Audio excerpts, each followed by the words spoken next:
I am Jade Washington, and I am 34 years old. Let me start there, with the facts of my life, because facts are the only things that haven't been twisted, borrowed, or outright stolen from me. I run brand strategy for billion-dollar companies in New York. My entire life is planned to the minute, measured, and successful. My success is not luck. It is a fortress built on the ruins of every single thing my family tried to take from me. I thought I could share that fortress, just for a week. I thought I could finally invite them in. That was the first, last, and most idiotic mistake I've made in over a decade. I had planned the perfect first-class trip to Paris for my parents. 1 week, 3 tickets on Air France, a presidential suite at the 5-star Le Bristol Hotel. Everything paid for, everything meticulously arranged. I did it not just out of duty, but out of some perverse, stupid hope, the kind of hope that only the family scapegoat clings to. I wanted them to see the world I built. I wanted them to know that I had survived them, and that maybe, just maybe, they could finally be proud of the child who was too ambitious, too serious, too different. I checked my watch. 10 a.m. The black luxury SUV I'd ordered pulled up precisely in front of my parents' house in the Atlanta suburbs. Punctuality is the courtesy of the prepared. They were not prepared for what was coming. I stepped out, adjusting the blazer of my suit. I was ready to play the role of the devoted, successful daughter. My father, David, stepped out first, looking nervous. Already I could see the familiar shadow of conflict on his face. Then my mother, Sharon, followed, wearing a brand new hat. She always dressed up when she expected to be seen, to be admired, or to take something. And then, my stomach tightened, a cold, hard knot of 22 years of accumulated history. My sister, Chloe, 31, walked out right behind them. The family's golden child, the fragile flower who had never held a fade. Job for more than 6 months. She was dragging a massive, obviously fake Louis Vuitton suitcase. And following her, like a deadbeat shadow, was her opportunistic white boyfriend, Scott Miller, pulling a matching bag. The sight of them, the 2 burdens, the 2 reasons I was the family ATM, was like a physical blow. My mother saw the look on my face, and then she gave me that smile, the one I knew all too well. It was the sickly, sweet, condescending smile she used right before she was about to take something that was mine, right before she was about to tell me I didn't matter. "Jade, dear," she cooed, her voice dripping with artificial warmth. "We have wonderful news. We've decided to bring Chloe along." I kept my voice perfectly flat, perfectly controlled. "Bring her along?" "I only booked 3 tickets. Me, Mom, and Dad." My mother let out a small, condescending laugh. "No, sweetie. I mean, we decided Chloe is going instead of you. Your sister has been under so much stress lately. She really needed some rest. You're always working in New York anyway. It doesn't matter if you go or not. Doesn't matter if I go or not." 2 decades of hard work, independence, and sacrifice all dismissed in a single, careless sentence. I was the financial engine of the family, the one who worked, the one who paid, and therefore, the one who was expendable. I turned my gaze to Chloe. She immediately put on her practiced pouting face. "That's right, sis," she whined, her voice high and childish. "You go to Paris all the time, don't you? You work at that fancy company in New York. You have so many opportunities. I haven't even been out of the state of Georgia. Why can't you just let me have this one time? Just be nice for once." Chloe, who saw my success not as inspiration but as a personal insult, a bank account she had a right to empty. And then Scott, the opportunist boyfriend, draped his arm over Chloe's shoulder. "She's right, Jade," he said, using that overly familiar tone I hated. "Family is about sharing, you know, and Chloe really deserves this. She's earned a break after all that hard work job hunting." Hard work job hunting. His idea of hard work was scrolling through his phone on my parents' sofa while my mother brought him snacks. The sheer, unadulterated entitlement of it made the laugh almost escape my lips. I ignored them both and turned to the one person who could have stopped this, the one person who was supposed to be my father. "Dad." David Washington suddenly found his shoes fascinating. He looked down at them, then up at the sky, then at a car passing down the street. He looked anywhere and everywhere except at my face. His silence was his answer. "Come on, kid," he finally mumbled, shuffling his feet. "Your mother, she has a point. It's just a trip. You can just let your sister go, can't you? It's just a trip." It was never just a trip. It was an invitation. It was a peace offering. It was my final, naive attempt to bridge the gulf between the Jade they knew, the invisible ATM, and the Jade I was. The silence that followed was heavy, suffocating. It was filled with 22 years of the same betrayal. 22 years of me being the black sheep, the scapegoat, the one who was too serious, too ambitious, too different. 22 years of being the invisible child only seen when the bills were due. I was not just Jade, I was the family ATM. And all the while, Chloe was the princess, the delicate flower who could not possibly be expected to work or take responsibility for her own life. They all stood there staring at me. My mother with her smug look of victory, Chloe with her impatient entitlement, my father with his familiar shame. They were waiting for the explosion. They were waiting for me to yell, to plead, to break down, and cry just like I used to when I was 15. They were waiting for the drama. I took a slow, deep breath, letting it out evenly. I looked at each of them one by one. Then I smiled. It was a small, tight smile, the kind of cold smile that does not come anywhere near your eyes. "Okay," I said. Instantly, the tension on Chloe's and Sharon's faces melted away. Chloe actually clapped her hands, bouncing on her toes like a child. "Yes, this is amazing," she shrieked, her voice grating on my nerves. "I knew you'd do the right thing, Jade. You're the best sister ever, Scott. We're going to Paris." "Hold on," I said. My voice was quiet, but it cut through her celebration like a knife. I raised a single hand and the premature victory party stopped. Scott's arm froze midway to hugging Chloe. "I agree," I continued. I turned my back on them and walked calmly to the open door of the black SUV.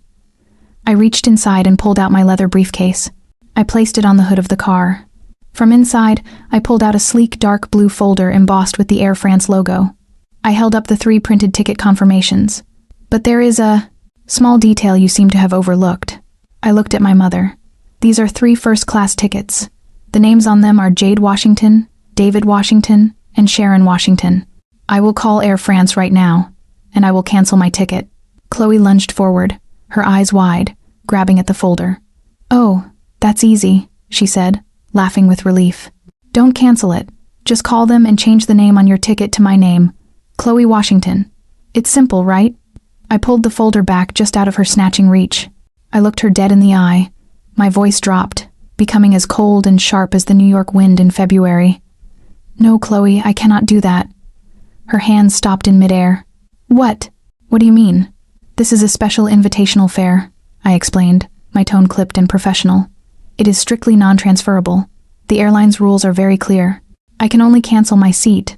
The gleeful, greedy smile froze on Chloe's face. Her mouth was half open.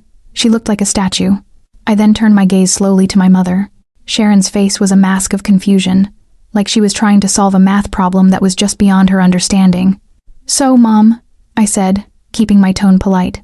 "Now, we have 2 first-class tickets for you and Dad, and I am no longer going. Which means, how exactly is Chloe getting to Paris?" Dead silence.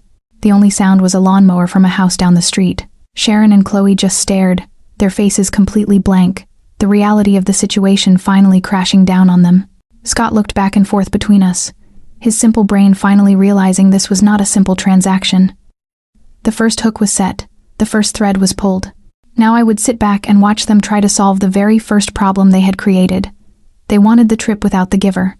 They would have to pay for that decision, immediately. I did not say another word. I simply turned, got into the private Escalade I had hired for myself, and closed the door with a quiet, solid click. I told the driver to take me to the Street Regis Hotel in Buckhead. I was not going to the airport with them. I did not need to. I knew exactly what was happening. I could picture the entire scene as if I were standing right there with them. Chloe's ticket was the first consequence. The rest of the trip was about to become a perfectly executed sequence of consequences. I was not going to the airport with them. I did not need to. I knew exactly what was happening. I could picture the entire scene as if I were standing right there with them. I could see them rushing into the Hartsfield-Jackson airport. Chloe already complaining about having to carry her own fake designer bag. They would hurry to the Air France Sky priority counter, pushing past other passengers with that familiar sense of entitlement my mother always carried. My mother, Sharon, would be the one to speak, pushing her too. Passports toward the check-in agent. A professional-look African-American woman in her 40s, with a polite, practiced smile. "Check in for these 2, my mother would command, "and I need to purchase 1 more first-class ticket to Paris on this flight right now." The arrogance, the absolute belief that my privilege, my ticket, my arrangements were hers to simply swap and replicate. I could see the agent typing, her smile remaining in place as her eyebrows shot up. Of course, ma'am. Let me check. A few more keystrokes. All right. A last-minute, same-day first-class ticket to Paris will be $14,500. My mother's arrogant smile would freeze on her face. Chloe, standing right behind her, would gasp. What? $14,000? Yes, ma'am. The agent would continue, her voice still perfectly pleasant. And just so you know, that flight is now full in first and business class. We do have one seat remaining on the aircraft. It is a middle seat in economy. That price is $3,800. They would just stand there stunned into silence. $14,500. That was more than my father made in 3 months of hard work at his middle management job. The cost of their entitlement laid bare, immediately, for the whole world to hear. My mother would be the first to recover. I knew her playbook. She would turn, her eyes narrowing, to the weakest link. Scott, she would hiss. Where is Chloe's boyfriend? You're a man. Handle this. Pay for her ticket. Scott, the opportunist, would turn pale, his hands instantly raising in surrender. Sharon, I can't, he would stammer. My card. It only has a $5,000 limit. Right on cue, just as I had predicted. My phone lit up, vibrating silently on the plush leather seat beside me. The caller ID simply read, Mom. I let it ring twice. Then I calmly picked it up and put it on speakerphone in the quiet, climate-controlled car. Hello, Jade. The voice that came through the speaker was not my mother's. It was a raw, unfiltered shriek. You have to fix this. You have to fix this right now. Chloe's ticket is too expensive. Send the money. You did this on purpose. You're trying to humiliate your sister. I was already in my suite at the street. Regis, pouring a glass of sparkling Perrier. The room was silent, peaceful, and cool. I placed the phone on the marble countertop and hit the speaker button. You did this on purpose, didn't you? My mother's voice shrieked, the chaotic noise of the airport terminal buzzing behind her. You set us up. You were trying to trick your own family. I took a small sip of my water before answering. I told you, Mom, I replied calmly. It was an invitational fare. I was planning to use 300,000 of my own airline miles. Miles I saved for 8 years just to upgrade your 2 tickets to first class with me. Now that I've canceled my seat, those upgrade points are gone. That was the lie I had prepared. The real truth was much, much bigger. I don't care about your stupid miles, she screamed. Your sister is standing here crying. She's humiliated. Crying? I said, my voice suddenly losing all its warmth. All the feigned politeness vanished. Mom, I remember being 19 years old. I worked double shifts all summer at a Waffle House, the night shift, to save $8,000 for my housing deposit for New York University. You found the cash I'd hidden in my room, and you took all of it. The other end of the line went completely silent. I could only hear the faint echo of an airport announcement. You took my college money, I continued, my voice low and steady, to pay off Chloe's credit card debt. She had stolen Dad's card and spent it all at the Lenox Square Mall. Do you remember what you told me when I confronted you? When I was sobbing, knowing I was about to lose my spot at NYU? I heard her take a sharp, ragged breath. She remembered. You told me, Jade, you're the smart one. You'll figure it out and earn it back. Your sister, she's fragile. She can't handle stress like you can. The silence stretched on, heavy and toxic. I am not sending you $15,000, I said, my voice firm and final. But I will send you $3,800. That is the price for the very last economy seat on that plane. That is your only option. Take it or Chloe stays home. It's your choice. Suddenly, I heard a scuffle, and Chloe's voice, raw with fury, came on the line. You're as selfish, you always have been.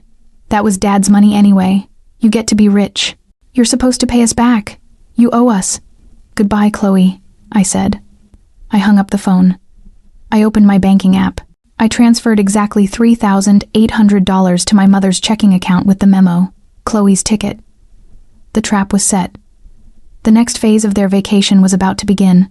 I could almost feel my mother's hand shaking as she looked at the bank notification for $3,800.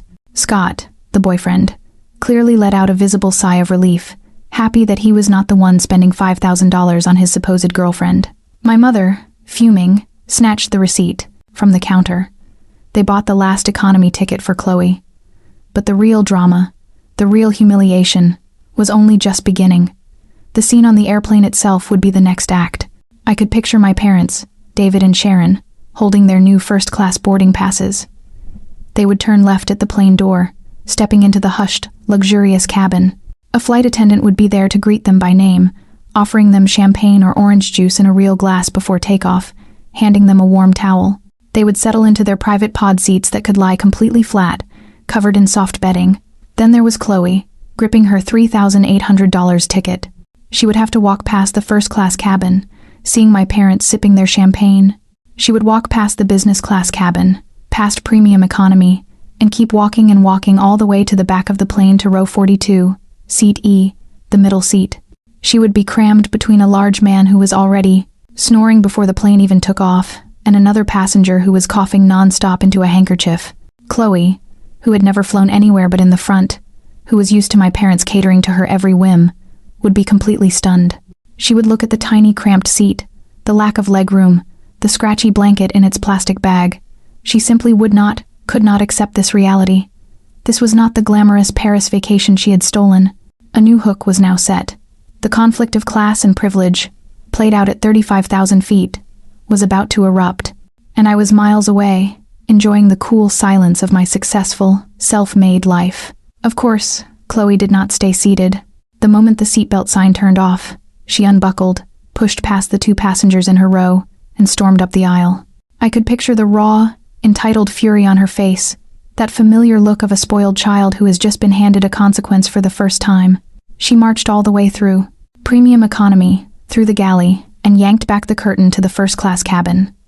There, my parents were already sipping pre-departure champagne I had pre-ordered for them, looking slightly uncomfortable in their plush pods, but nonetheless radiating the privilege they had stolen.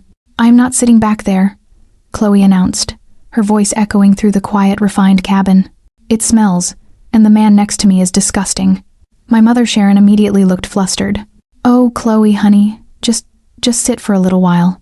My mother was used to controlling the scene, but this was a refined theater, not the chaotic mall where she usually performed her outrage.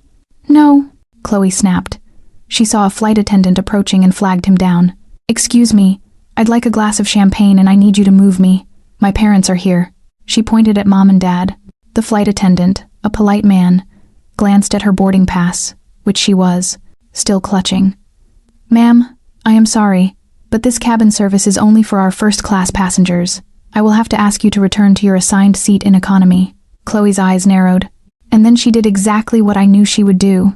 She played her trump card, the one she always used when she did not get her way, the one she learned from watching our mother twist reality to fit her needs. "Is it because I'm black?" she asked, her voice suddenly loud, dripping with accusation. "Is that the problem? You gave them champagne." She pointed at my parents, who are also black, "but you won't give me one. Are you racist? Is that what this is? You won't let me sit with my own family because I'm a black woman." The entire cabin went silent. My father sank lower in his seat, his face turning red with shame. The flight attendant looked stunned. He was faced with the one accusation that paralyzes a service professional, but before he could even respond, another figure appeared. A man in a sharply tailored suit. The purser, the head flight attendant, clearly French. He did not look intimidated at all. "Mademoiselle," he said, his voice calm but ice cold. "I am the chief purser of this flight. Your ticket is for seat 42E. You are currently in a cabin you did not pay for, and you are interfering with the duties of the flight crew before takeoff. This is a violation of international air safety regulations." He did not raise his voice. He did not argue. He stated facts. "Return to your seat now, or you will be removed from this aircraft, and we will have you met by security upon arrival in Paris." Chloe stared at him, her mouth open. She looked for my mother to defend her, but my mother was silent, terrified of the purser and of the professional consequence of being exposed. Defeated and humiliated, Chloe spun around and stomped all the way back to the rear of the plane, her face a mask of pure fury. But that scene with the purser was just the opening act. The main performance was about to begin. My mother, Sharon, hearing the commotion and seeing Chloe get reprimanded, she kicked off her shoes right there in the aisle, unbuckled her seatbelt, and stormed out of her first-class pod. She ran past the purser, down the galley, and into the economy cabin to find Chloe, who was now dramatically sobbing into her hands in the middle seat. "What did you say to her?" My mother shrieked, rounding on the nearest flight attendant. "What did you do to my daughter?" The flight attendant, seeing the situation escalating, tried to de-escalate. "Ma'am, your daughter is fine. We just asked her to return to her assigned seat." Assigned seat? My mother's voice rose to a level that was truly impressive. Passengers throughout the cabin were now pulling off their headphones, their movie screens forgotten. "This is how you treat people. You humiliate a young woman. How dare you? How dare you treat my daughter like this?" She was in full performance mode now. The outraged matriarch. "Do you have any idea who my husband is?" she yelled, pointing back toward the first-class cabin where my father was. I was certain, pretending to be fast asleep. "Do you know who we are? We paid for this flight." That last part was technically true. I had paid. The entire cabin was staring. The flight attendants were now forming a professional, unmovable wall. The French purser reappeared, his face like thunder. Just as he was about to speak, the pilot's voice boomed over the public address system. "This is the captain speaking. We are aware of a passenger disturbance in the main cabin. We must remind all passengers that interfering with a flight crew in the performance of their duties is a federal offense. Flight attendants have full authority on this aircraft. Any passenger failing to comply with crew instructions will be restrained and met by law enforcement upon arrival." The message was clear. It was not a request. It was a final warning. The threat of actual police, of actual consequences, finally pierced her bubble of entitlement. She looked at the purser.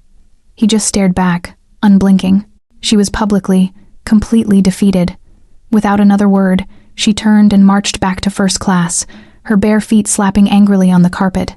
Chloe, seeing her mother abandon her, let out a fresh wail of despair, but finally slumped down into her middle seat. My mother dropped back into her pod aggressively, snapping her blanket open and turning her face to the wall, shooting poisonous glares at any other passenger who dared to look her way. The luxurious trip to Paris had officially become an 8-hour public torture session, and they were only just getting started. This was the first payment on the bill of entitlement they had so gleefully rung up in my parents' driveway. I hoped the champagne tasted like ash. My father, David, pretended to be asleep in his luxurious lie-flat pod. He had pulled the privacy screen up, but he was not sleeping. The scene his wife and daughter had caused was beyond anything he had ever imagined. He was a simple man, a middle manager at a paper company. He was not used to this level of public confrontation. He was proud of Jade, so proud it sometimes ached, but he was a weak man. He was terrified of his wife's temper and his younger daughter's emotional meltdowns. And now, sitting on this ridiculously expensive seat that Jade had paid for, he could not escape his own memories. The guilt was suffocating. He remembered her graduation from New York University, 12 years ago. Jade was the first person in their entire extended family to graduate from a school like that. A top-tier, world-renowned university. She had called them, her voice shaking with excitement, to tell them she was graduating summa cum laude with the highest honors. She had paid for it all. After my mother had taken her Waffle House savings, Jade had taken out a mountain of student loans and worked 3 different jobs while maintaining a perfect grade point average.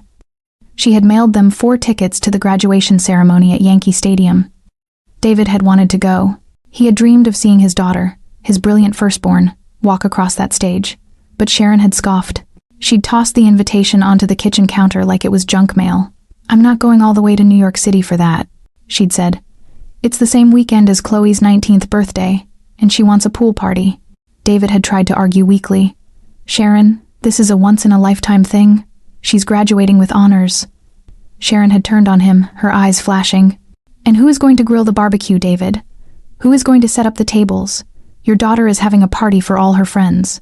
Are you going to abandon her just so Jade can feel important for 5 minutes?" So, David had stayed home.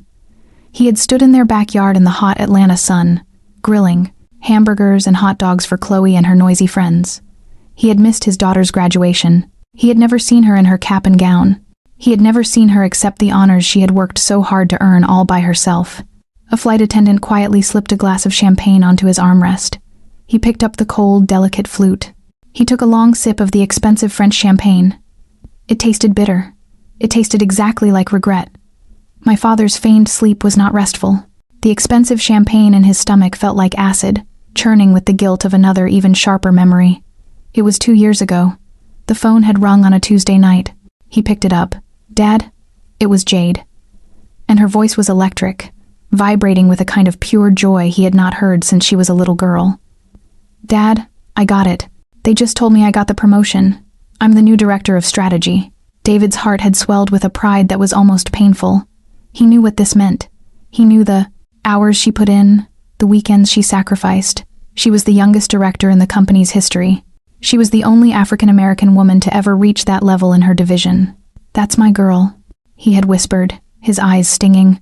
"That's my brilliant girl. I'm so proud of." But before he could even get the words out, a loud theatrical wail erupted from the next room. Chloe. Of course it was Chloe. She had just been fired again. This was her 5th job in 2 years. This time, she'd been caught stealing office supplies, petty things like staplers and bulk packages of pens. Sharon, his wife, hearing Jade's happy voice on the phone and Chloe's crying in the bedroom, marched into the living room, her face a mask of pure fury. She ripped the phone right out of David's hand before he could even speak. "Jade, stop bragging." Sharon had snapped into the receiver. David just stood there, frozen, his hand still in the air. He heard Jade's small, tiny voice reply, confused. "What, bragging, Mom? I wasn't? Your sister is in real pain right now." Sharon cut her off, her voice dripping with ice. "She just lost her job, but you wouldn't know anything about that, would you? Since you're such a big shot director now, making all that money, you can start sending $2,000 a month home. Your sister is struggling. She wasn't lucky like you." "Lucky?" David had stared at the wall, the word echoing in his head. Lucky? Jade had not been lucky. She had been dedicated. She had been focused. She had been brilliant. Chloe had been lazy and entitled. The silence on the other end of the line was deafening. It was not a pause. It was a void. A cold, complete disconnect. Then Jade's voice came back, but the light, the joy, all of it was gone. It was flat, empty, professional. "Okay, Mom, I understand. I have another meeting I have to get to." And she hung up.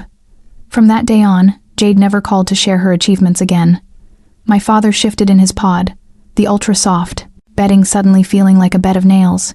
He finally understood this trip, this ridiculous, over-the-top first-class experience. It was not Jade showing off. It was not her rubbing her success in their faces. It was Jade, his firstborn, trying one last desperate time to connect, to share the world she had built for herself by herself, to invite them in, to let them be a part of it.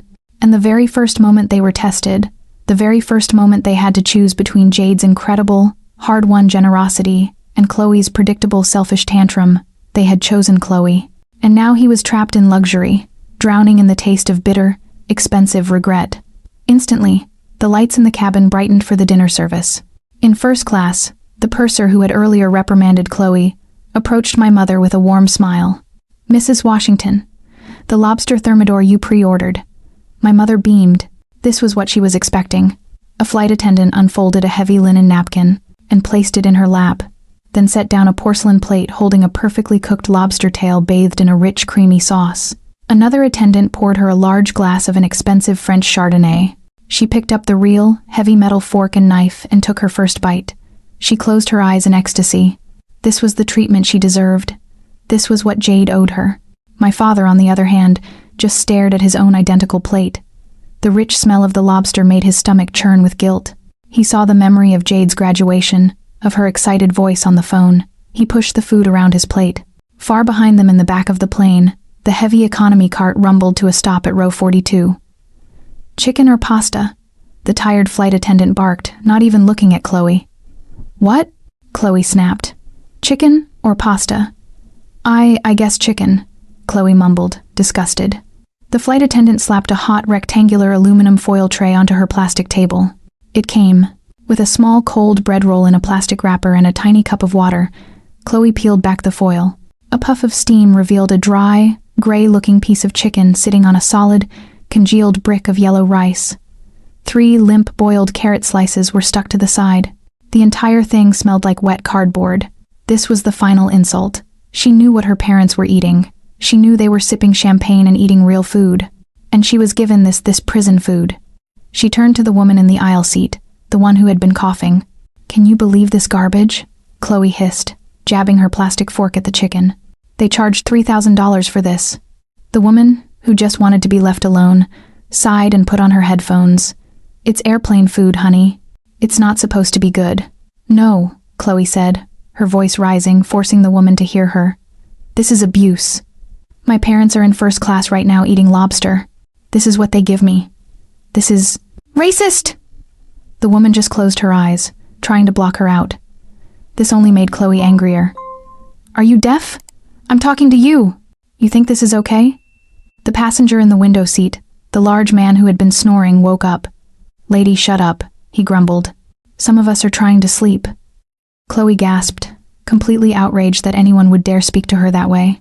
She was about to scream when the cabin lights dimmed once more, signaling the end of the miserable meal service. Later in the flight, after the trays were cleared and the cabin was dark, my father could not stand the guilt any longer. He leaned across the aisle to my mother, who was happily watching a comedy on her large private screen, sipping a complimentary cognac. Sharon, he whispered, his voice rough with shame. Sharon, listen to me. She pulled off one of her noise-canceling headphones, annoyed. What? David, I'm watching this. I've been thinking, he whispered, glancing around to make sure no one could hear. Maybe we were wrong. Maybe this whole thing was a terrible mistake. Jade was trying to do something really nice for us. She was trying to share this with us. My mother's eyes turned to slits. Her face, which had been relaxed and happy, hardened into the cold, familiar mask of her anger. She did not whisper. Her voice was a low, vicious hiss that cut through the engine hum. Shut up, David. Just shut up. You shut up, she repeated, leaning in close. Wrong? She is our daughter. She is loaded with money. She owes us. After every single thing we did for her, raising her, feeding her, she owes her sister. Don't you ever take her side against your family again. Do you understand me? David stared at her. He saw no love, no reason, only a deep, dark pit of resentment. He sank back into his expensive pod. Defeated, he was trapped. The physical distance of the plane's cabins mirrored the emotional distance they had created. They were in the most luxurious seats in the world, yet they were utterly miserable, separated by the consequences of their own choices. They had exchanged peace and connection for a dry chicken dinner and the crushing weight of their own petty cruelty. They still did not understand the true cost of that exchange. They were about to. Hours later, the pilot's voice came on. Ladies and gentlemen, we are beginning our final descent into Paris, Charles de Gaulle. The sound of that announcement, the promise of the glamorous life they had stolen, must have sent a fresh surge of greedy anticipation through my mother and sister. The moment that plane touched the tarmac, the very second the seatbelt sign pinged off, Chloe was a compressed spring. She ripped off her belt, shoved the coughing woman out of her way, and grabbed her bag from the overhead bin, hitting another passenger in the head. She did not apologize. She scrambled down the aisle, pushing past the other economy passengers. Move! Get out of the way! She forced her way into the business class cabin, then shoved aside the curtain to first class, where her parents were just politely starting to gather their things. Mom! Dad! We're here! She yelled, as if they were the only people on the plane. Let's get out of this dump. I need a real drink. She pushed past them, elbowing a distinguished older gentleman out of her path, and became the first passenger at the door, vibrating with impatience. She was ready. She had endured the humiliation. Now it was time to cash in. Time for the limousines, the five-star hotel, and the Instagram photos.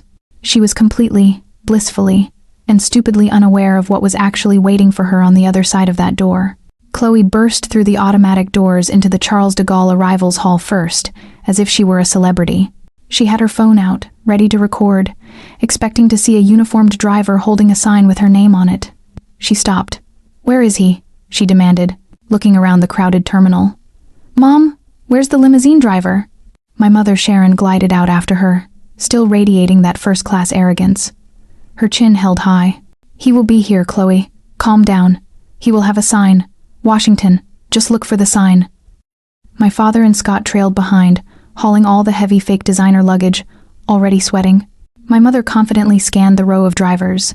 She saw Smith, she saw Nguyen, she saw Dopp. No Washington. He's probably just late, Sharon said, her voice a little tighter than before. Let's just wait over here.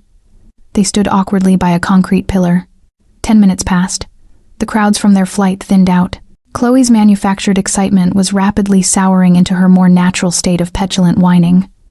Mom, my feet hurt, she complained, dropping her carry-on bag dramatically. This is so unprofessional. I knew Jade would mess this up. She probably booked some cheap car service too. Why? Humiliate us. She's so jealous. 20 minutes. More drivers left as their clients arrived. The hall was becoming noticeably quieter. My father nervously cleared his throat. Sharon, are you sure this is the right arrivals terminal? Maybe I should go to the information desk. They might be able to help. No, David. You'll just get lost, my mother snapped, her authority still absolute. We will wait. He is coming. Jade booked it. She said booked as if the word itself was a legal guarantee. 30 minutes passed. The last driver, a man holding a sign for Mr. and Mrs. Gupta, met his clients and they walked away laughing. And then there was no one. Just the three of them and Scott standing alone in the vast, echoing hall. They were completely, undeniably alone. The limousine was not coming. That's it. My mother's voice was low and dangerous. She ripped her phone from her purse, her thumb stabbing at the screen. I am calling Jade. I am going to give her a piece of my mind for this. This incompetence, stranding us in a foreign country. She pressed the phone to her ear, her entire body rigid with indignation, her foot tapping furiously on the polished floor. We can all imagine what she heard. The long transatlantic ring, once, twice, 3 times, then click the automated, cheerful voice of my voicemail greeting. Hi, you've reached Jade. I can't take your call right now. My mother pulled the phone away from her ear and stared at it as if it had betrayed her. What is it, Sharon? My father asked, his voice trembling. Voicemail? She spat the word like poison. She sent me to voicemail. Maybe she's in a meeting, my father offered weakly. I don't care, Sharon shrieked, causing a passing security guard to look their way. She hit redial, jamming the phone back to her ear. Click, straight to voicemail. She tried again. Click, voicemail. She's not answering, my mother said, her voice no longer just angry. For the first time underneath the rage, there was a tiny cold spark of genuine panic. She was not in control. Chloe looked up from her phone, her pout collapsing into real fear. What do you mean she's not answering, Mom? How are we supposed to get to the hotel? I don't even know the name of the hotel. How am I supposed to post my story? My mother just stared at the silent phone in her hand. The realization was crashing down on all of them. They were in Paris. They did not speak the language. They had no money for a $14,000 ticket, let alone a hotel. They had no car. And the one person they had built their entire lives around fixing their problems was not picking up the phone. The void had opened up, and they had just stepped right into it. My mother, now in a full-blown panic, looked around wildly. The hotel? Jade must have told us the name of the hotel. David, think. My father, pale and sweating, just shook his head. I don't remember, Sharon. She said it was 5-star. That's all I know. Useless. My mother spat. Then, an idea. She grabbed her phone, her thumbs flying, opening Google. I remember that time she posted that picture that trip 2 years ago. She was bragging about some fancy hotel in Paris, Le Bristol. That was it. She's obsessed with that place. She must have booked it again. She had a target. The entitlement and arrogance flooded back into her face. She marched to the front of the taxi line, shoved Chloe and my father into the back of a black Mercedes, and showed the driver the address on her phone. Le Bristol, she said as if she was a regular. And hurry up. I can picture them sitting in that taxi. The ride from Charles de Gaulle into the city is long, and they sat in simmering, toxic silence. Chloe was complaining about her phone battery. My mother was furiously texting my number again and again, watching the messages fail to deliver. My father was just staring out the window, watching the meter click, higher and higher. When they arrived, the driver pulled up to the curb. That will be 120 euros, he said. My mother's eyes bugged out. 120 euros for a taxi? That's robbery. My father, seeing a scene about to start, fumbled for his wallet and paid the man, his hand shaking as he handed over far more cash than he had planned. They tumbled out onto the curb, surrounded by their fake luggage, and stared. The hotel was not just a hotel. It was a palace. Uniformed doormen. Flowers erupted from vases that were taller than Chloe. The lobby was a masterpiece of antique furniture, crystal chandeliers, and a silence that spoke of old money. For a moment, they were intimidated. This was a level of wealth they had only seen in movies. But my mother, Sharon, recovered first. She thought this was all for her. This was her reward. She puffed up her chest, grabbed Chloe's hand, and marched through the front doors as if she owned the place. She strode right up to the front desk where an impeccably dressed, impossibly polite receptionist looked up and smiled. "Bonjour, madame. How may I assist you?" "Check in," my mother announced, her voice too loud for the quiet lobby. "The name is Washington. A reservation from Jade, Washington." The receptionist smiled. "Of course, Madam Washington. Let me just pull up your reservation." His fingers danced over the keyboard. He frowned just for a second. He typed again. "I am so sorry, madame," he said, his voice full of professional regret. "But the presidential suite reserved under Miss Jade Washington's name, it was cancelled 24 hours ago." My mother's face went from smug to purple. "Cancelled?" she shrieked, slamming her hand on the polished marble desk. "That is impossible. You check again. My daughter paid for this. It is all paid for. We flew first class." The receptionist did not flinch, though a nearby security guard subtly shifted his weight. "I understand your frustration, madame," the receptionist said, his voice still, perfectly calm, which only made my mother angrier. "But you see, this was not a standard reservation." "What are you talking about?" my mother demanded. The receptionist looked up, his eyes meeting hers, and then he delivered the blow. "Madame, this was a fully sponsored corporate package. It was provided by the Paris Luxury Summit. Your daughter, Miss Jade Washington, is our keynote speaker." My mother's jaw worked, but no sound came out. "Keynote speaker? What? What are you talking about?" The receptionist continued, his voice still infuriatingly calm and polite.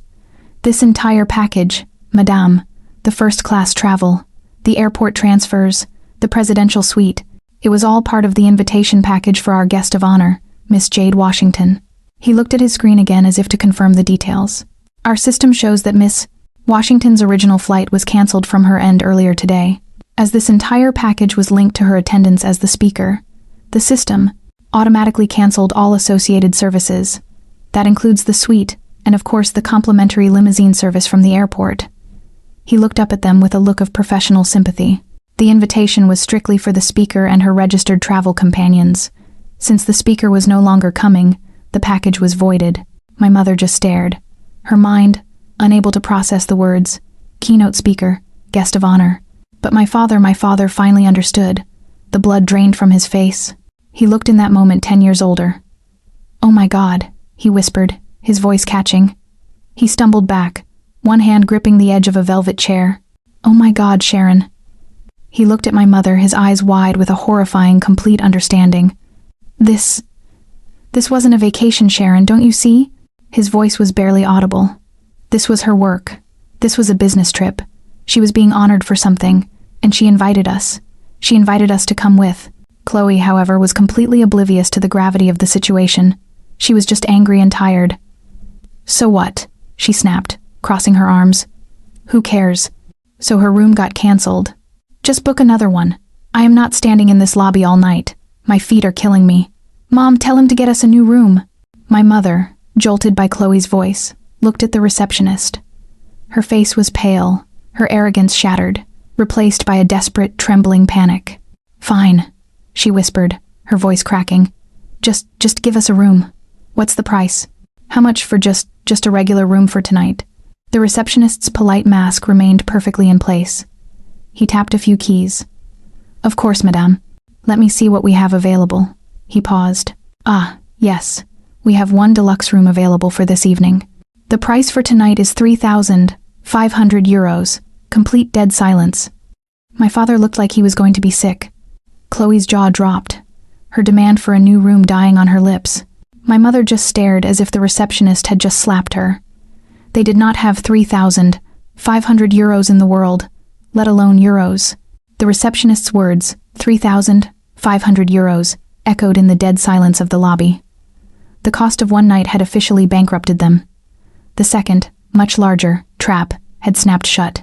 The words, 3,500 euros, echoed in the dead silence of the lobby. My father looked like he was going to be sick. Chloe's jaw dropped, her demand for a new room dying on her lips. My mother just stared as if the receptionist had just slapped her. They did not have 3,500 euros in the world, let alone euros. But as the receptionist's words hung in the air, another person in the group finally snapped into action. Scott, the deadbeat boyfriend, his bravado, his family is about sharing attitude, it instantly evaporated. His eyes went wide, and he took a visible, involuntary step backward, away from Chloe, away from my mother. He was like a rat, sensing the ship was not just sinking, but already at the bottom of the ocean. He stammered, pulling at the collar of his shirt. I think I should go check on the metro, the subway. I heard it's really cheap here in Paris. A good way to see the city, you know. He started to edge away, picking up his own cheap duffel bag. Chloe, seeing her boyfriend, her adoring audience, her accomplice trying to bolt, lunged at him. She grabbed his arm with both hands, her nails digging into his sleeve. "Scott, where are you going?" Her voice was no longer whining. It was a high-pitched, genuine shriek of panic. "You can't leave me. You're not just going to leave me here, are you?" Scott looked at her hands on his arm with pure disgust. He ripped his arm free of her grip, his face cold and hard. The nice guy, easygoing mask was completely gone. "Listen, Chloe," he hissed, his voice low and fast. "This is your family's drama, okay? I came for a free trip. I did not come to be stranded." He gestured around the absurdly expensive lobby. "I don't have 3,500 euros. That's like $4,000. I'm not paying for that." But what about me?" Chloe wailed, her face crumbling. "What about you?" Scott scoffed. He adjusted the strap of his bag on his shoulder. "You'll figure it out. Your sister will probably fix it. She always does, right?" He did not wait for an answer. "I'm going to go find a hostel. A cheap one. I'm not getting stuck with your bill." And with that, he turned his back on her. He turned his back on my mother and father. He walked quickly across the stunning marble floor, past the towering flower arrangements, and straight out the front glass doors, disappearing onto the streets of Paris. He was gone. Chloe stared at the empty space where he had been. Her sister had abandoned her. Her parents were useless and powerless, and now her boyfriend had dumped her in the most humiliating way possible. In front of God and the staff of the Le Bristol Hotel. It was too much. Her entire carefully constructed world of entitlement built on the idea that someone else would always pay, always fix it, always put her first, completely shattered. Her knees buckled, and right there in the middle of the most opulent hotel lobby in Paris, my 3 one-year-old sister, the golden child, she sat down hard on the cold marble, put her head in her hands, and began to sob. Loud, ugly, gasping sobs of a child who had finally been told no. Chloe's sobs were not the quiet, delicate tears of a movie heroine. They were a raw, ugly, gut-wrenching spectacle. They were the sounds of a 3 one-year-old child who had just been denied the world, and they echoed sharp and jarring through the cathedral-like silence of the hotel lobby. In the adjoining lounge, I could picture it perfectly. A woman with silver hair wearing a string of real pearls paused with her teacup halfway to her lips, her expression one of pure, unadulterated disgust. A businessman reading Le Monde lowered his paper just to stare at the source of the disruption. This was Le Bristol, a place where the only acceptable sounds were the clinking of porcelain and the murmur of old money. Chloe's wailing was a violation. The receptionist, whose professional calm had been a fortress, finally let his smile fall. His job was to protect the ambiance, and my family was actively destroying it. He gave a short, sharp nod, almost invisible, to a tall man in a dark, impeccably tailored suit who had been standing seemingly at ease near the grand entrance. This was not a doorman. This was the hotel's head of security, a man whose entire career was based on making problems disappear. The next step in their carefully planned humiliation had begun. He did not rush. He glided across the marble, his steps silent, his presence radiating an authority that was far more intimidating than any weapon. He did not address Chloe, who was now just a heap of misery on the floor. He spoke directly to my mother, the one who was ostensibly in charge. He leaned in, his voice just for her, but it carried the weight of an eviction notice. "Madame," he said, his English perfect, his French accent thick. "You and your family are causing a significant disturbance. Our other guests are trying to enjoy their afternoon. This is not acceptable." My mother, for the first time in her life, was completely out of her depth. Her usual tactics, the shouting, the demands, the "do you know who I am?" bravado were useless against this man. She was a minnow trying to threaten a shark. "My daughter," she pleaded, her voice cracking, her rage replaced by a pathetic, high-pitched whine. She is very upset. We had a misunderstanding." "I can see that, madame," the security man replied, his eyes as cold and flat as the marble beneath their feet. "Which is why I believe you would all be more comfortable outside." It was a masterpiece of polite, threatening language. He gestured, not pointing, but with an open-palmed motion toward the towering glass doors that led to the street. It was not a suggestion. It was an order. "I cannot allow you to remain in the lobby while your daughter is in this state," he continued. "It is a security matter. Please, you must leave now." But we have nowhere to go," my mother cried, the full desperation of their situation finally hitting her. The man's expression did not change. "That is not, if you will pardon me, the concern of the hotel. Your reservation was cancelled. You are not guests here." He then gave that same short nod to two uniformed doormen who had been watching. They stepped forward, their faces blank, and began picking up the cheap, heavy suitcases. They did not ask for permission, they just took them. "We will place your bags on the curb for you, madame," the security man said, effectively ending the conversation. "Please follow me." My father, his face ashen, his body shaking, looked like he was going to vomit. He stumbled forward and grabbed Chloe's arm, hauling her roughly to her feet. Chloe, too shocked to even sob properly, just whimpered, her body limp as he half-dragged, half-carried her.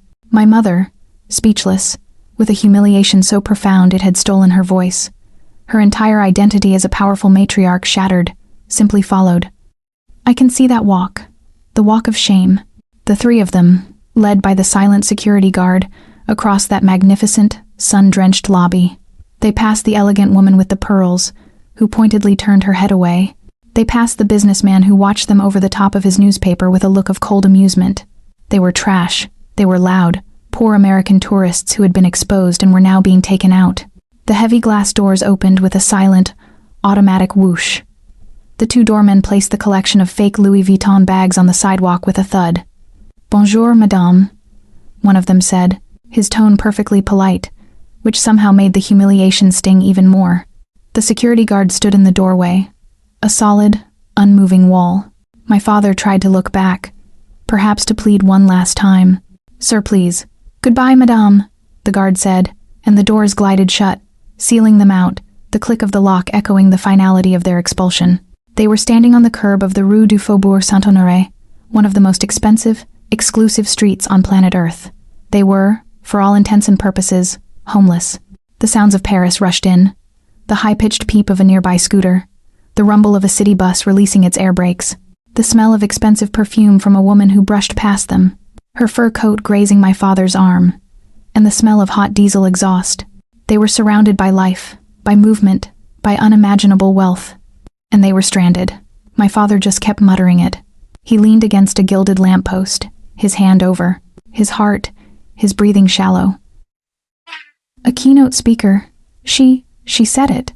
Like he was trying to understand a foreign language, like the words themselves made no sense.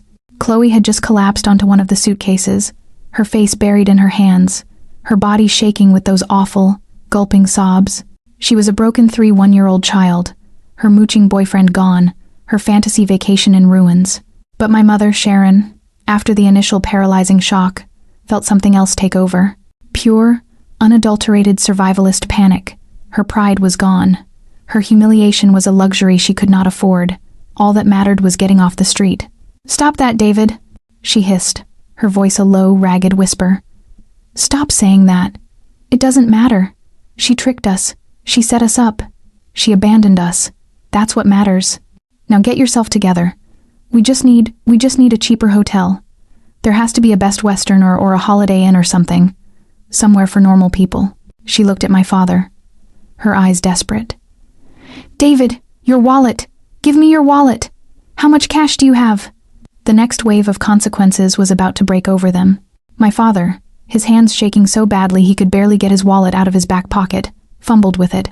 He opened the worn leather billfold. It was nearly empty. I don't know, Sharon," he stammered.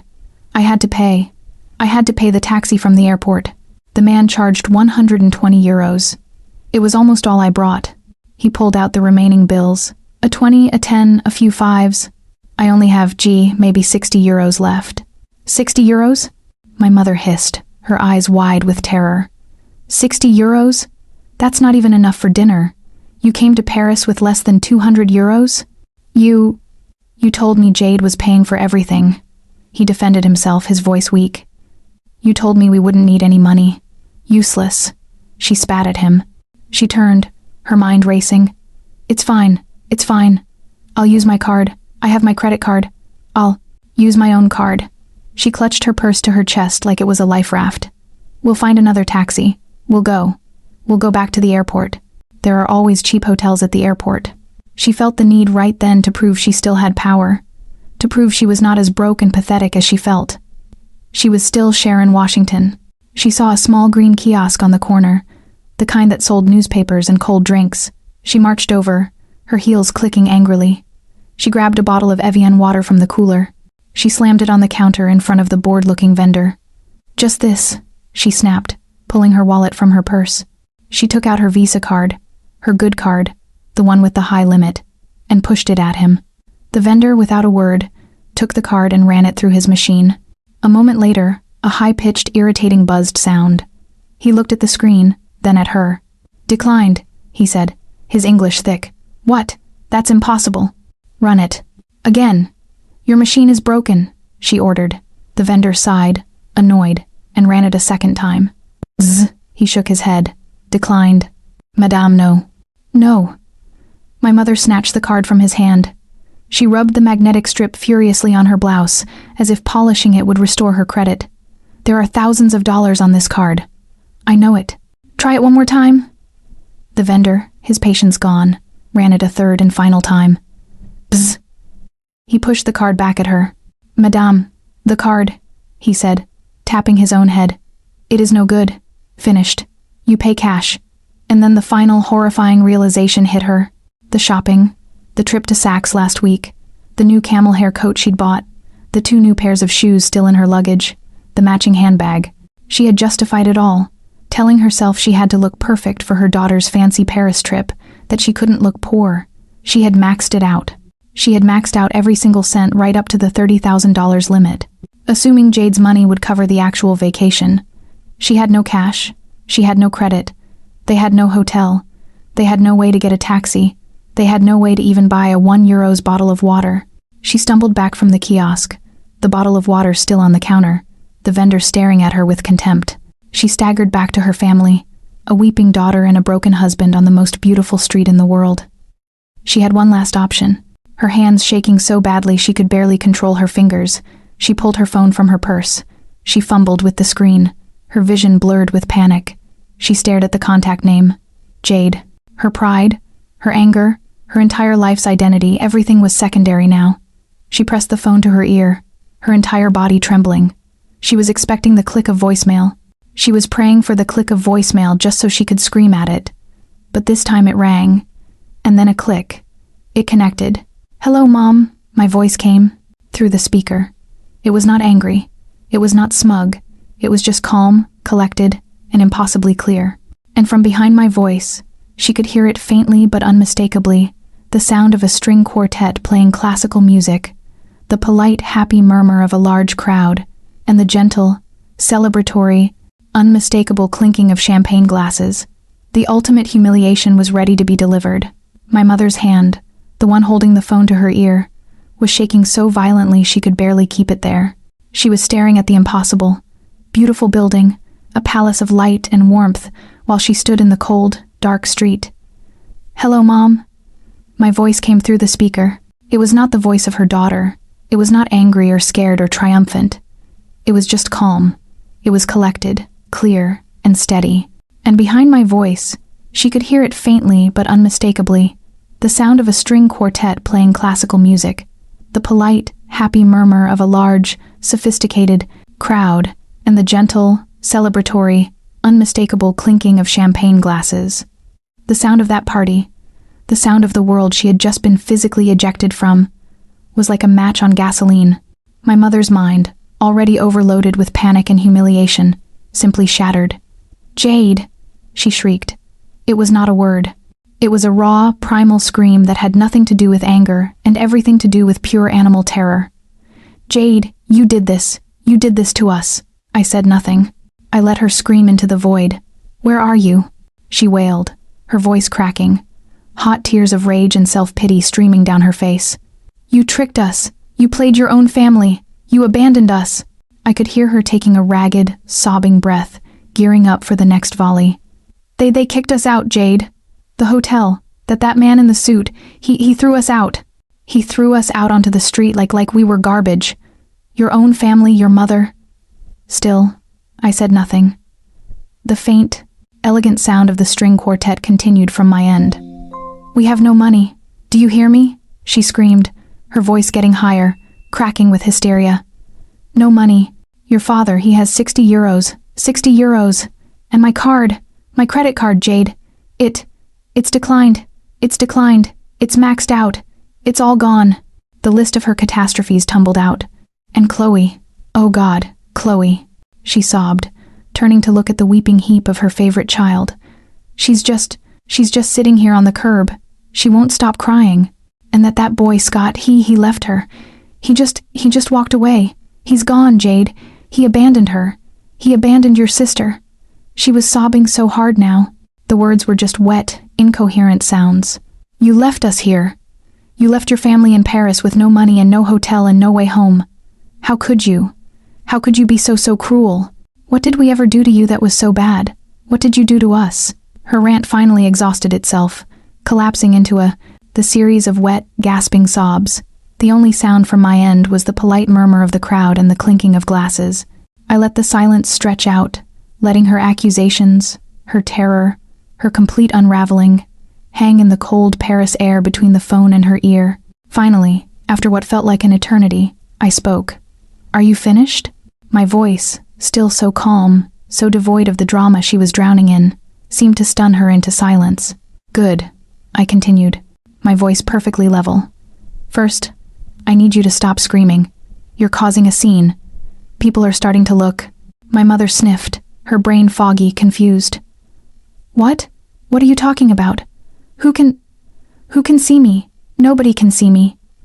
I can, I said simply. I'm in Paris, Mom. I know you're in Paris, she shrieked, the anger flaring up again instantly. You're hiding in some other hotel. You're probably at the airport laughing at us. You set this all up.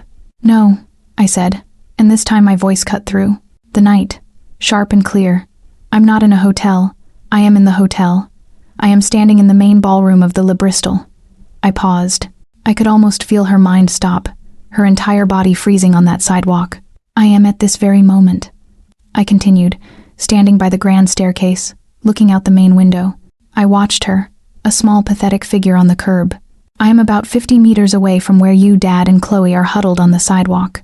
My mother's hand, the one holding the phone, dropped to her side as if it had been struck by lightning. She just stood there, a statue on the cold sidewalk, her mouth open, her eyes wide, staring at the blazing floor-to-ceiling windows of the hotel. From the street, she could see it all. The impossible towering chandeliers, the blur of hundreds of people in elegant tuxedos and shimmering evening gowns, mingling, laughing, holding those delicate champagne flutes. She could see the warmth, the light, the power. She could see the world she had been so desperate to be a part of. And she was on the outside, in the dark, looking in like a beggar. The final curtain had been drawn. My father, his face ashen, stumbled over. He was listening, his eyes locked on my mother's as she held the phone on speaker, her hand trembling so hard I was surprised she did not drop it. That's right, Mom, I continued, my voice cold and clear, cutting through the silence of their ruin. Do you finally understand? This was never a vacation. This was not a gift I bought for you. This was not about you or Dad or Chloe. I took a slow breath. This was an invitation. I was invited to Paris to be the keynote speaker at the Paris Luxury Summit. It is one of the most important brand events in the entire world. The CEOs of the companies you buy from, the designers whose bags Chloe tries to counterfeit, the investors who own half of Atlanta, they are all in this room with me. My father made a small choking sound. And tonight, I went on, right now, I am at the Grand Gala dinner. In about 10 minutes, I am scheduled to walk up onto that stage, the one you can probably see from the street, and I am supposed to accept the Global Brand Strategist of the Year award. The silence on their end was so complete, so absolute. I could hear a single siren wailing miles away in Paris. David and Sharon Washington from the suburbs of Atlanta had no frame of reference for this. Their successful daughter was not just a manager. She was an honored guest. That invitation package, I said, spelling it out for them as if they were children. the one that was voided. It included everything. It included 3 first-class tickets on Air France so my parents could fly with me. It included the presidential suite for 1 week so my parents could stay with me. It included a private limousine service for our entire stay so my parents would never have to wait for a car. And it included 2 seats right at the front table for this gala, this exact party, so my parents could watch me be honored. My father's breathing was ragged. "Jade," he whispered, his voice cracking. "Jade, we didn't know. We didn't understand." "No," I said, and for the first time a tremor of my own pain, my own stupid naive hope broke through my voice. "You didn't. You never did." I was so excited," I whispered, hating myself for it. I was so stupidly excited. I had this whole scene planned in my head. I was going to have my parents, my family, sitting right there at the front table. I was going to stand on that stage in front of all those powerful, important people, and I was going to thank you. I was going to thank you and Dad for everything. I laughed a short, bitter sound. I was going to thank you for teaching me resilience, even though you just called it being difficult. I was going to thank you for teaching me independence, even though you just called it being selfish. And then, I said, taking a deep breath to steady myself, I was going to give you the real gift, the real reason I wanted you here. "What? What gift?" my father stammered. "The money, Dad. I just received my annual bonus from my company. $150,000. I let that number land. $150,000. More than he made in 2 years. And the very first thing I did with that bonus," I said, my voice dropping to a whisper, "the moment it hit my account last week, was I paid off your mortgage, the entire remaining balance on your house. I was going to hand you the paid-in-full document right here in Paris at this dinner. I was going to give you the house free and clear. No more payments, ever. That was supposed to be my grand gesture. That was the moment I was finally going to make you proud. Jade." My father's voice was a desperate, broken whisper, a last pathetic plea from a man who had just understood the scale of what he had lost. "Jade, wait, please. What? What are we supposed to do? We have no money. We have no way home. Please, please. Jade, help us. Just tell us what to do." I looked through the thick, soundproof glass of the ballroom window. I saw him, a hunched, gray-looking man clinging to a phone on a cold sidewalk. I saw my mother staring, catatonic, her face a mask of ruin. I saw my sister, a weeping heap on a pile of luggage. Her life's bill finally come due. All my life I had waited for this, for them to need me, for them to finally see me, to finally ask me for help, to finally realize my worth. And now here it was, the moment I had dreamed of. And I felt nothing, just a vast, cold emptiness. The part of me that had craved their approval, that had ached for their love, that part had died in the driveway in Atlanta. "That $150,000 bonus, Dad," I said, my voice quiet, completely void of emotion. "The money I was going to use to pay off your house. I just decided what to do with it." "Yes," he gasped, his voice filled with a sudden desperate hope. "I'm going to call my financial advisor tomorrow morning," I said. "And I'm going to have him move all of it into a new irrevocable trust fund. A fund just for me, for my future. You always told me to be smart with my money. I'm finally taking your advice." "No," he whispered. "Jade, you can't. You wanted Chloe to have a vacation," I said. "You said she needed a rest. Well, she has it now." I could hear the polite applause starting in the ballroom behind me. A man's voice, the event's CEO, was walking toward the stage. "I have to go now, Dad," I said. "They're calling my name. Jade, wait. Don't hang up, Jade." I pressed the red icon on my screen. I ended the call. I turned off my phone. I slipped the slim, dark rectangle into my evening bag. I took a deep, cleansing breath. The toxic, heavy chain that had bound me to them for 34 years simply fell away. I was light. A distinguished older gentleman with kind eyes and a warm smile approached me. It was Jacques, the CEO of the summit. He offered me his arm. "Miss Washington, are you ready?" he asked, his voice full of genuine respect and admiration. I looked past him at the stage. It was bathed in a warm, brilliant white light. I could see the Crystal Award sitting on a small podium. I could hear the buzz of 500 of the most powerful people in my industry, all waiting for me. For my entire life, I had been the scapegoat, the afterthought, the ATM, the one who was too serious and too ambitious, not like us. I had spent my life shrinking myself, desperately trying to earn a seat at a table where I was never, ever welcome. Tonight, I realized I had been building my own table all along, and it was a banquet. I smiled at Jacques, a real smile, a smile that reached my eyes for the first time in what felt like a lifetime. "Yes," I said, my voice clear and strong. "I am." I took his arm and walked toward the light. I walked onto that stage and the applause that erupted was deafening. It was not for Sharon's daughter. It was not for Chloe's sister. It was for me, Jade Washington. I had finally, completely, and absolutely chosen myself. The phone call ended. The line went dead. My father, David, stood on the cold curb, staring at the small, dark screen in his trembling hand. My mother, Sharon, was completely catatonic, her eyes wide and blank, staring at the magnificent, blazing windows of the hotel she had been thrown out of. Chloe had finally stopped her loud, ugly sobs. She was now just a heap, whimpering quietly, her face buried in the sleeve of her cheap coat, sitting on her fake luggage. From the dark street, they could see it all. Through the thick, soundproof glass, they saw the silhouettes of hundreds of people. They saw the impossible chandeliers glittering like trapped stars. And then they saw her. My silhouette, a tall, elegant, powerful shape in a dark dress, stepping onto the brilliantly lit stage. They could not hear the applause, but they could see the entire room turn, hundreds of faces looking at me, at my shadow. They stood there, the three of them, a pathetic, broken little island of their own making, stranded on the curb. They were in the cold, in the dark, with 60 euros and a maxed-out credit card. They had been given a chance to enter that world, a chance to sit at the front table, to be celebrated, to be gifted a life free of debt. They had been handed a golden ticket, a winning lottery number, and they had not just thrown it away. They had torn it up, spat on it, and set it on fire. All for the sake of their own jealousy, their own petty cruelty, and their blind, stupid devotion to the daughter who gave them nothing. Now they were just three broke, humiliated American tourists abandoned on a Paris street. They had no hotel. They had no money. They had no return tickets.